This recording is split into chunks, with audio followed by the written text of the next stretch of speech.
Hello and welcome to Stream Tabulous. So today I want to talk about when creating art and using something like Stable Diffusion AI, how to control the image to create what you're seeing in your mind. So I'm going to create an image of an apocalyptic city with a subject figure standing in that picture, looking out at the city. But specifically, I want Times Square, and I want the elements to be controlled fully, which when you're doing a prompt alone, it doesn't really work. So I'm going to show you some tricks to get that image out of your head and how to control Stable Diffusion and use it to create what you want to actually have, opposed to just running a prompt and then cherry picking the best image. So first, let's get on to the intro and then we'll get on with it.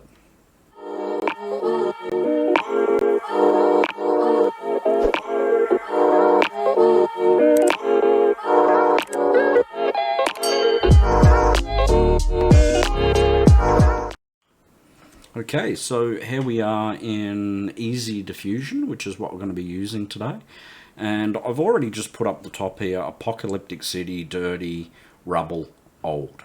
Now we want to put in, I've got some negative prompts in here as well, just to make sure that certain things don't happen. These are just generic that I'll leave in there. But what we want to do is we want to load up our control image first. So I have this image of Times Square, which I'm going to run, and we're going to put it down here as well. That's important. So we're going to put that into the control net, and then we're going to set that up as realistic art. And then when we come down here, we want the prompt strength. We want a strong prompt. So if it's all the way up, you'll end up the AI will just render what it wants, as in it will go on the full prompt and ignore your control image. So that's important to know. So you need to find the balance, and depending on the image, it may be different for what you're working on. It's the same with the guidance scale. The further we have it to 0 or 1, 1 will be exactly my image with no changes. The higher it goes, the more changes it will make. When it hits a certain strength, you start to get artifacts and glitches in the AI render.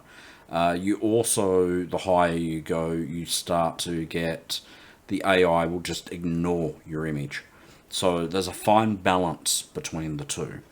So we're going to run this, and then we'll have a look at what it looks like. So I've just got. Okay, so we've got our two renders here, and they're pretty much the same. There's not much of a difference. The bottom one here, we probably have some more of this signage to be looking more realistic. There's a bit of a yellow sign back there. Don't know what that created from. There's no yellow on there. So we can see the above sort of does look like this image here. We can see there's the old sign up the top there. It sort of disappeared on that one. So this bottom one works a lot better. So we're going to save that one. And we've got some people here, artifacts. We can get rid of them pretty easy in the next step. So now that we've saved it, we'll move on to the next part, which is using a photo editing software. Okay, so I'm going to be using PaintShop Pro to do this next part. There is an online website called Photopea, which is an online version of a photo editor that a lot of people use, and it has a lot of these tools in it. So if you don't have PaintShop Pro, Photoshop, or a image editing program with these sorts of features, then take a look at Photopea. Now what we're going to do is we're just going to come through, and the first thing we're going to do is I'm just going to blot them out. Just want to run it through a bit lower. Then I'll go to the smudge tool, I'll crank that opacity up, Just sort of, now they kind of look like rubble. Doesn't have to be perfect. Okay, done. That's that. Now what we want to do is we want to put our subject in here. So I want a person and I want them looking up. So it's as easy as going on to Google and just finding an image which suits your needs. So I'm going to be using this one here. It's a person looking up, works well. So I'm going to copy that. I'm going to go across to my image and I'm going to paste this as a new layer. And I'm going to remove the background around them. Oh, a bit strong on that. Change that size. A bit smaller. That's better. Don't want to erase too much of them. But at the same time, it doesn't have to be perfect. We're not going for a clean composite here. Okay, and we want to move that person and put them where we want. So I'm going to put that there, which will help hide this mess in the background, but that should be cleaned up anyway. I'm going to change this and I am going to flip them over so they're pointing up at that central building there. Done. Now, there's two ways to do this. First of all, I'm going to remove the background here, and I am going to create a new background. So I'm going to put a new rusted layer in there, and then I'm just going to flood that black. Okay. Done. And we can see our person again. That needs a little bit more of a clean up there, so we'll just erase out some of the dirt, so to speak, so it's cleaner. Okay, now we're going to save this as two files. We're going to save it as this one, and then we're going to save it where the background is actually in there. Okay, I'll call it 1, best quality, done, and then I'll do it again, 2, done. And then we're going to come back across to Easy Diffusion. Now that we're in Easy Diffusion, we want to load up our image that we've created where we actually have the person in the image. And then we're going to load up, we're going to do it in two ways. So the first way we can try is this way. So what we'll have is our control image up the top here with the person actually standing in there. And then we'll come down here and we'll have the person but without the buildings in the background. But we're going to change this now to open pose full figure. Now we want to have changes but not overly strong. So what we want to do is not have the changes too strong. So we're going to try it at 1.5 and we're going to drop that prompt strength. And we'll probably try it at 6.5 and see what that's like. I've reduced the size just to make it render a little faster. We have it on open pose. We have our image loaded up. We have apocalyptic city, dirty, rubble, old, from behind, looking up, pointing. We'll run it and we'll see what we get. It should, yeah, here it goes. Okay, so it's changed the positioning of the person to this, which is our stick figure.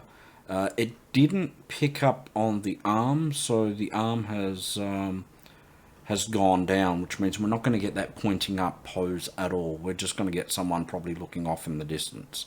So that's a little bit sad, but perhaps when we use the second method, we might actually get what we want with a pointing up.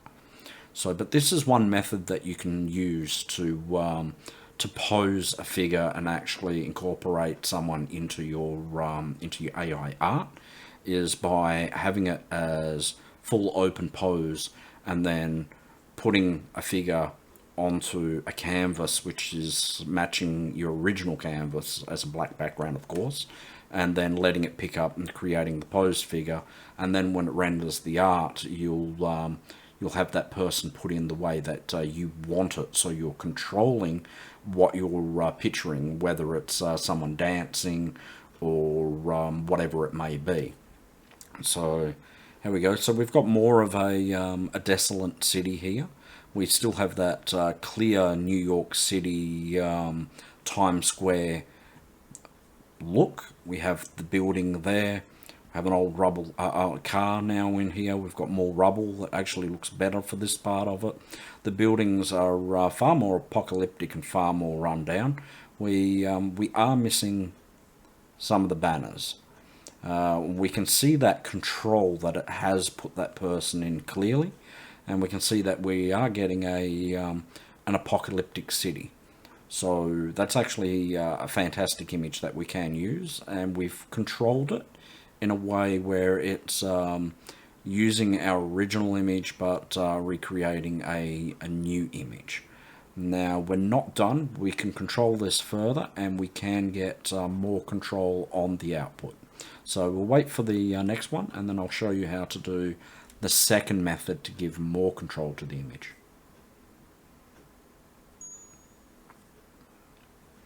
Okay, that one we're going to rule out. That's kind of not what we want. And I mean, one building's entirely fallen down, but that's one way you can do it. So we'll save that one because that is probably usable, and we'll remove these. Now we're going to leave this one here, but what we're going to do is we're going to change this one here. This time we're going to put the same image in as up here. So we have our backdrop that we've created originally of that sort of apocalyptic city. This time we're going to change it from open pose, and we're going to use my favorite line art realistic. I'm going to reduce the size again just so the time doesn't take forever. We're going to leave the guidance scale low. We're going to leave that prompt strength there because we want to make very little changes to this, just a few changes, and we'll run it, and then we'll see what our output is. Now this time it's going to change it into a line art, and we can see here we have a person pointing up, and that's what we kind of want. Well, that's what we want in our image. So we'll see if this one works better. It's also going to control the look of the building, so we should get our signage this time. You know, we can actually come through, and you can actually download this image, and you can paint out parts black. So you could download this image and paint this road section here black, and then the AI will have its liberty of filling that with likely rubble and a new looking road rather than what we actually have here. But we'll let this run, and we'll see what our images look like. Okay, so we've got our two images here, and you can see this is what we want. This is New York City. You can still see those iconic landmarks which are in here. We can see all the buildings. We can see our person here pointing up, and we can see a person here pointing up. So it's kept it as we want. So we'll keep both those images. Okay. So that's how we control the image, but we can do further and go further than this. So now that we've saved that, we'll clear these. Okay, so what we're going to do is we can remove this. Now we're going to go browse, and now our saved file that we've done of this city, and I think it's this one here. Yep, it's got the older looking lady in it. We're going to put that there, and we're going to come down here, and we're going to do the same thing here. We're going to make sure this is on line art realistic, and then we're going to just give it a little bit more weight to change that image. Give it a little bit more weight on the prompt. We're going to keep the prompt value, and we're going to run it again. But this time what we're going to do is we're going to apply a lora to it, and what we're going to do is we're going to find a style. So I've added my oil, and we're going to run it again, and we're going to see what it's going to do with that one. This one is an outdoor nature scene of oil paintings with the way it was comprised. So this will be very interesting. I'm going to leave it at a high weight at the 0.8, and we're going to run it and we'll see what it will do. I'll have these low. It's going to create our sketch, and we'll see what its output says. Again, we have our person pointing up, we have our city, and we'll wait for the output. Okay, so we can see our first output here, and we can see that oil painting effect has been applied to it from my artwork, and this is not my colored artwork, the vivid one. This is the oil painting, the sort of surrealism, outdoor sort of looking paintings, and you can see it's come through and it's done an absolutely fantastic job, and it's exactly what we want. We wanted Times Square, New York City. We wanted it to be an apocalyptic look, and we have that going on with it. And yeah, I mean, we can control it further if we wanted to. Like I said, we can take this and we can edit it. So what I'll do is I'll download this, and then we'll open it up in Paint Shop. Okay, now that we have this open in Paint Shop, we can come through and we can do some editing. So we'll go black, we'll zoom in, make this smaller, and we can paint out sections. We can paint out as much or as little as we want. Okay, just like that. I'm going to save that, and we're going to come back across. Now what we're going to do down here is we're going to load up our image. Now we don't need this. We can turn that off. We just leave line art there because it's already created. Okay. So we'll save both these images. Okay. We have the prompt weight fairly strong. We're going to go to 90, and we're going to allow it to edit the picture more. How much more do we want to go is the question. I'll go 5. The problem with that is we may lose some of our building designs, but we'll see how that turns out. So we'll remove that, and we'll run this. And you can see straight away here, I mean, it doesn't need to redo the image because it is as it is. And hopefully we get that different looking road. Okay, so we've got a first image here, but it's actually cleaned out the road, and the buildings don't quite look to the original. So that guidance scale is where we're losing a lot of that information.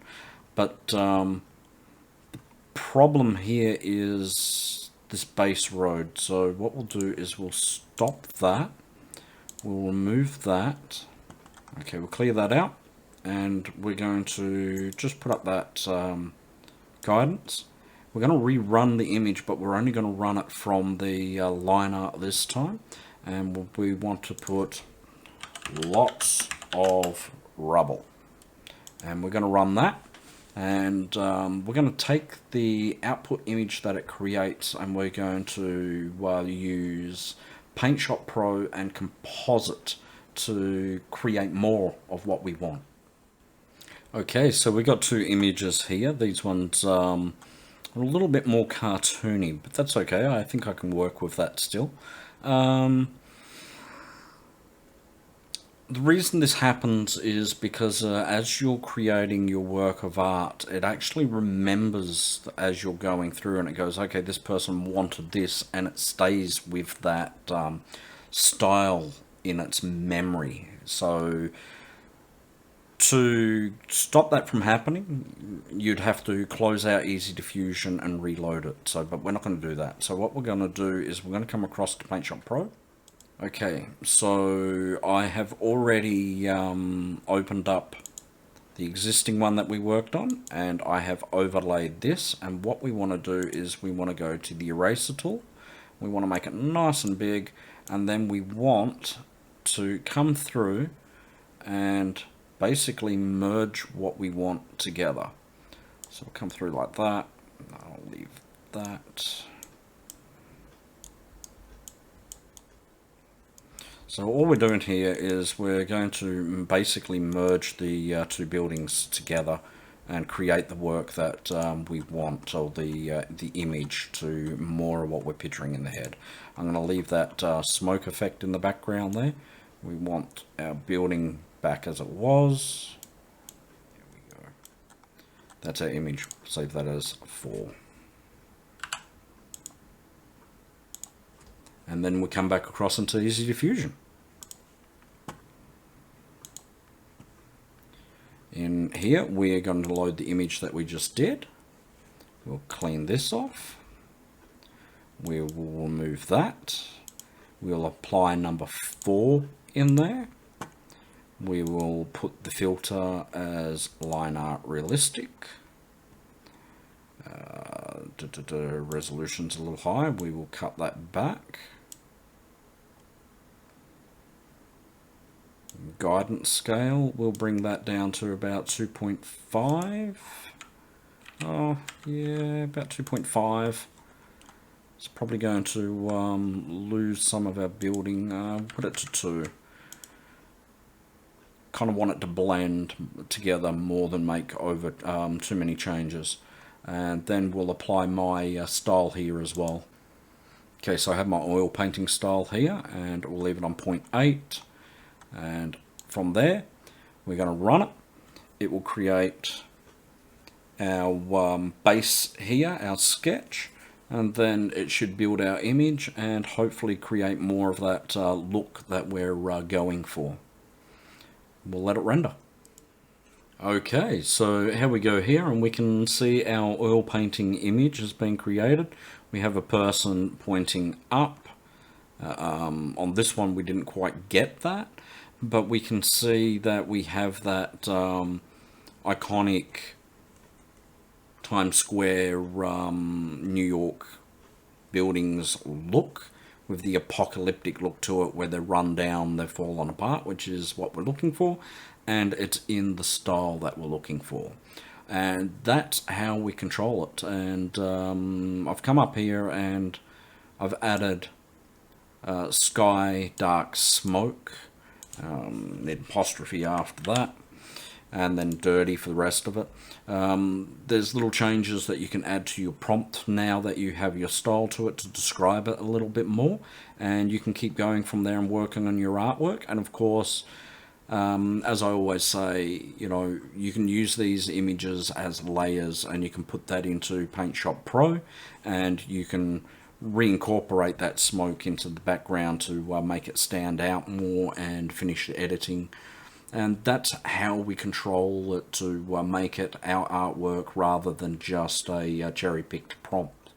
So hopefully you found this video helpful on how to get an image out of your head, and basically use composites and control methods within Stable Diffusion, Easy Diffusion, to create the image as you see it and as you actually want it.